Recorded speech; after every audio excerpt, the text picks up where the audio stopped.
All right, so can you make passive income owning franchises? And if so, how do you do it? Now, given that I have been a multi-unit franchise owner with one location 2,500 miles away, literally on the opposite side of the country, and then eventually owning another one that was about 200 miles away, I'm going to really reveal things that people aren't telling you and really the truth, which you need to know. So let's get into it. My very first franchise, we owned a store that wound up being 2,500 miles away. As I mentioned, owned it like that for over 2 years. And in that 2 years, I only physically went to the store 3 times. One of those times was when I sold it. The answer to if you can own franchise as a passive income is sort of.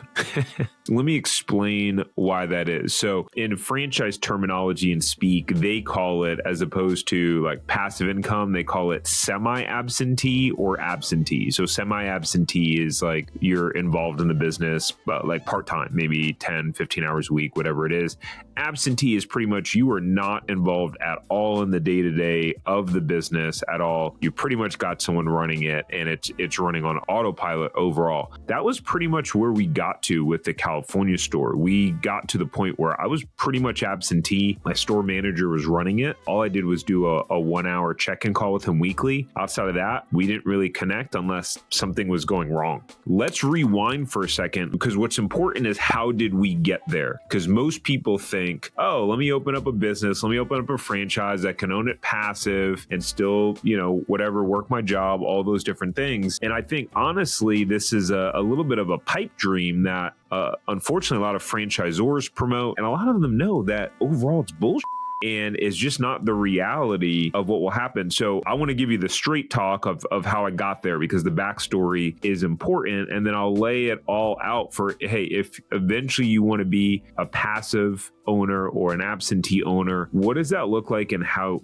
you do it? I've started to surround myself with more and more entrepreneurs and meet entrepreneurs that are way more successful than me. And one of the common things that I see with some of the most successful entrepreneurs that I know is that they are very actively involved in their business. Like, they enjoy working, they enjoy their business, so they're not trying to be absentee. And part of the reason why their businesses wind up running so well and being so profitable is because they are so involved. So my wife and I, we've signed our first franchise agreement in 2015. And when we signed our first franchise agreement, the shopping center that we signed a lease a few months later was a dirt lot. Like, literally, there's no irrigation in the ground. Like, it was just a plot of land. So it took the developer over 2 years to get it all built out. So we signed our franchise agreement March of 2015. We didn't start our build out until mid-August of 2017. So about 2.5 years later, that's when we started the build out. Like, finally,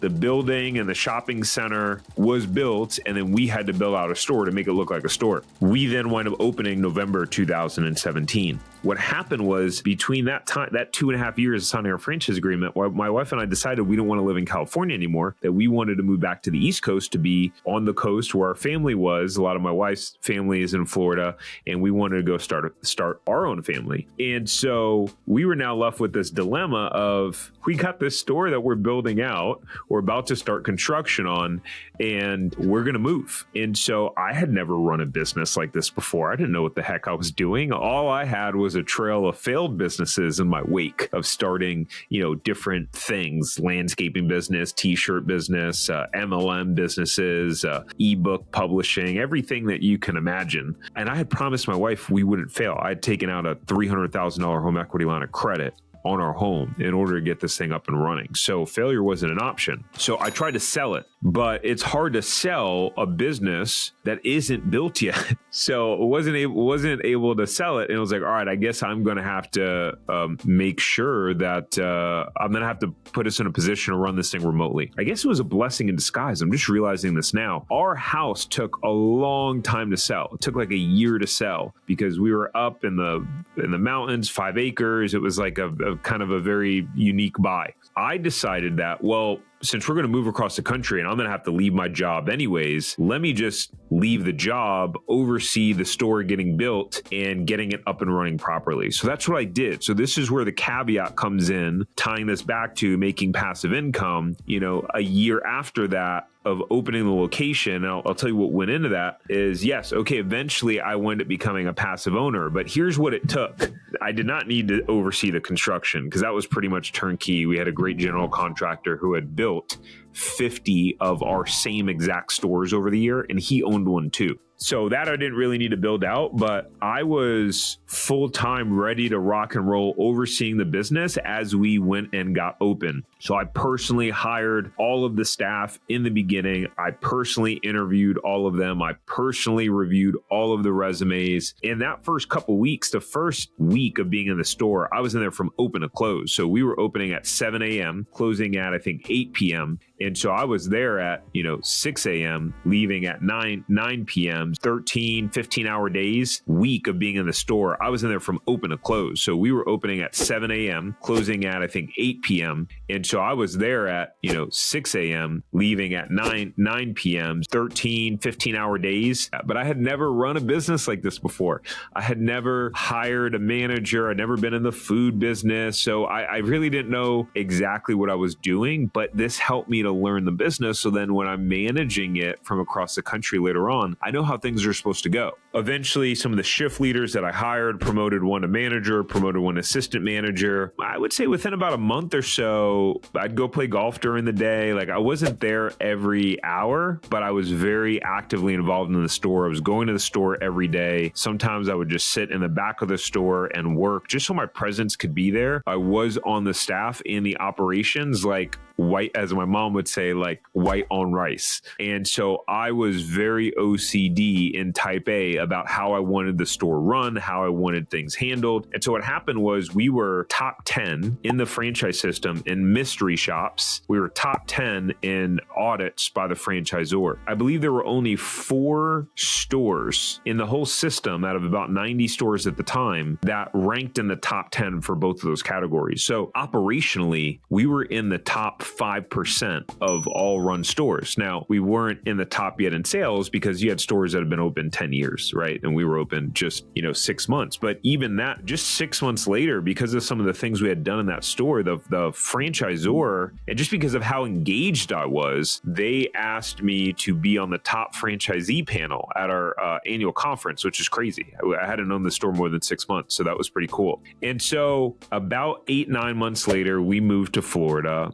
That's when that began running the store semi-absentee. I slowly gave my manager more and more responsibilities and duties. Like in the beginning, he didn't do payroll. I still did payroll, right? Like that was something I still oversaw. Eventually, he did payroll. He did all the hiring and firing. They would just have to send me the new employee onboarding paperwork. But like we had a system, we had a checklist. But it took me being very active and involved in the store for that first 8 months or so. And I don't know that if I would have done that I would have been able to run it passively. The other thing is some businesses are just probably not a passive type business. The food business is probably one of the simpler businesses to run from a passive perspective, right? I think the problem that most people face is that what happens is right now is that you're thinking, I want to own a franchise passively, and the franchisor is selling you that dream, and it's a mismatch of expectations, right? You see where I'm going with this? Because you're thinking, I want to go in and work as little as possible and make as much money as possible.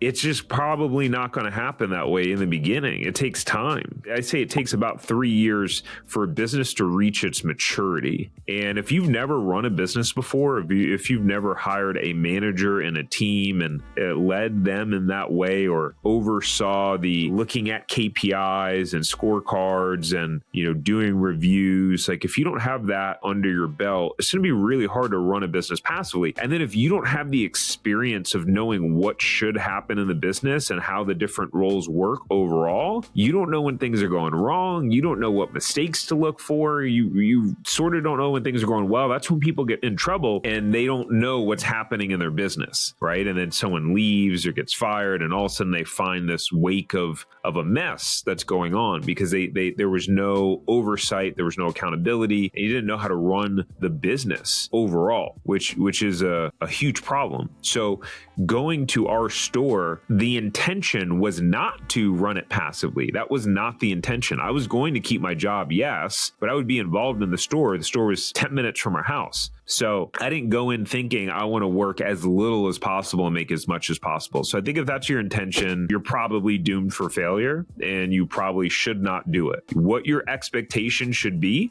is I'm going to work my tail off for the first year to 2 years because okay, everyone sells the dream of work less and business ownership. The reality is in the beginning, you will work more. You can eventually get to the point of where you work less and you have more flexibility and lifestyle, etc. Here's the thing though, early on, I want to start a business because I want to make a lot of money. I want to have nice cars. It was like all this materialism, external driven things being, 15, 20 years ago, right? Being a 18-year-old guy. Now with a family, a wife, 2 kids, yes, I still want material things. I actually bought a Range Rover Sport SVR, which is a 550 horsepower Range Rover, which is incredible. The growl just sounds super cool. So yeah, I like those things, but that's not what drives the decision and the intentions overall. Back then, I'm thinking I want to be able to live the beach lifestyle and have a business where someone's running it and just sit back and make passive income. Most of the time, the concept of passive income is a myth overall, again, in the short term. And so what happens is when I was working in the corporate world and I did not enjoy my work, so you may be in a situation right now where you're thinking, I want to work less because you're not in love with what you're doing. When you own a business where you love the business, you may not love all aspects of it. You never will. But when you're just excited and you're like, man, I own this business, I really just enjoy this overall, you're not trying to work less. That's not a goal anymore. It's really, I think what you really want is flexibility. What you really want is control over your time. What you really want is to be able to do what you want when you want, to not ask for time off. That's really what you want. And so when you get that, your goal isn't anymore to not work as much. Your mindset, going back to working your tail off, your mindset is first 2 years, I'm going to work more, because especially if you're keeping your full-time job and starting and owning a franchise, you're going to have your full-time job and you're going to be operating the business. So you're going to work more. And so what you want to do is go as hard as you can in that first 1 to 2 year to get things ramped up as quickly as possible. And then once you have a target in terms of when you can go full-time in your business, maybe the target is not fully replacing your income. Maybe it's okay, once I hit 60, 70% of my income replaced, then I can go full-time. Once you do that, in theory, your business will start to perform better because you're putting more time and energy into it, overseeing different things, etc. And so that could be the goal or plan. So I think that's the best way to approach it overall in order to go passive, right? So let's talk about what is needed in order to actually get to the point where you're running your business pretty much absentee. Number one, the most important thing that you'll need is an operator or manager, right? There's a couple ways that you can do this. You could hire a manager, give them a profit share. They need to have some sort of incentive, right? The managers need to be incentivized, not just have a pure salary, but they need to have an incentive based on what it is that you're wanting them to accomplish in the business. So as an example, my manager, I built out my own quarterly incentive program for him that was based on hitting a certain percentage of labor cost. I wanted our labor cost to be 25% or lower. I wanted our food cost, I think, to be about 25% or lower. And I wanted us to have a certain amount of reward activations, meaning people signing up for our loyalty program, when you enter your phone number or scan the key card or whatever. We would toggle between number 1 and number 2 in the entire franchise system with loyalty signups. Now, part of that was we were a new store, but we were really aggressive and I had those guys trained. I created scripts for them. I would test them on the scripts. So this is what being an owner operator does, right? You can get things running tight like a well-oiled machine. Anyways, back to what you need is you definitely need a manager. They've got to be incentivized on key metrics that you want them to hit. So typically you want one for sales, sales. You want one around customer experience or reviews or satisfaction. You want some around marketing, etc. So you design that. It's important that you hire a manager that can work well with people, because in your absence, other team members in your business will either stay or leave solely because of the manager. If everyone's butting heads with the manager, the turnover can be just absurd. It can just be insane. So what you want to do is hire a manager that has great people skills. Now, when I had my manager at my initial store, he wasn't the best with people skills. He was a young guy. He was like 23, 24 years old at the time. So he just didn't have that experience under his belt or how to navigate and deal with that. And so there was a little bit of a wake at times left behind with some conflict that would happen. And so that was something that, I had to get involved with or deal with, or we'd have turnover, et cetera. But you're never going to get the perfect manager, right? So it's really about the overall pros and cons for the manager. As long as they have 80% of what you need, then you're good to go, right? You can start to train and develop on certain skill sets. Here's what is required: trust and integrity. If you can't trust your manager, and not because you're just paranoid, which in the beginning, I was a paranoid micromanager, right? And that's just because I was scared. That typically comes out of fear, right? When the owner or whoever is not trusting. We had $300,000 into this investment into the franchise out of our home. So if I had to micromanage, I was going to micromanage. I didn't care. This was going to work. I didn't care what I had to do. But as we got going, as I developed trust in my manager, different things like that, we had all of our shift leaders had access to the safe, and they were equipped to make bank deposits and cash drops, right? So we got the night drop bags that are these secure plastic bags. They would go deposited at the bank, but we had checks and balances in place to review those things. They would have to do a cash log of all of our petty cash, and we had the point of sale reports that would say how much cash we received in the day. I would input that manually into a report. That was one of the things that I would do. So I'd be able to see on a day-to-day basis, hey, we took in X number of cash, but this is how much that got deposited. What happened here? We didn't have any issues there. Not at that store. Yeah, that was a fun thing overall. But anyway, so you have to trust your manager. That's super important. And then you as an owner, what you need to do is learn how to delegate. Most of us haven't run a business before. And even if you've been in the corporate world, managing a team is different when it's your own business and you've got hundreds of thousands of dollars in loans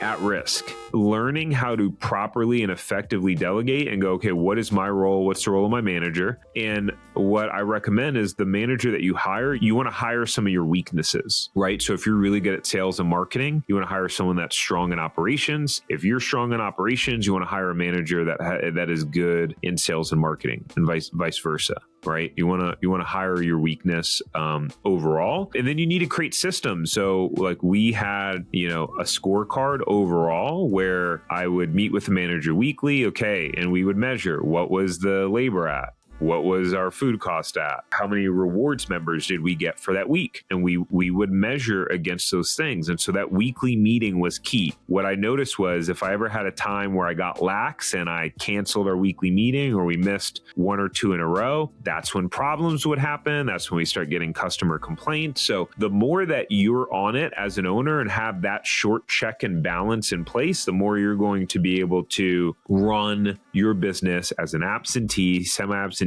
owner successfully. So if you enjoyed this episode, make sure to subscribe. We do some solo podcasts like this where I give you the ins and outs of everything you need to know about buying, running, owning, scaling your franchise empire. We also have epic podcast guests on here who have built huge franchise empires. We've had people who have owned 30-something Dunkin' Donuts. We've had someone on here who's owned 30-something Sonic franchises. We've had people that run $5 million a year home service-based franchises. Just some really, really epic stuff. So make sure to subscribe, hit the like button. Let me know what you thought about this episode, if there's any topics that you want to see, and I'll look forward to seeing you on the next one.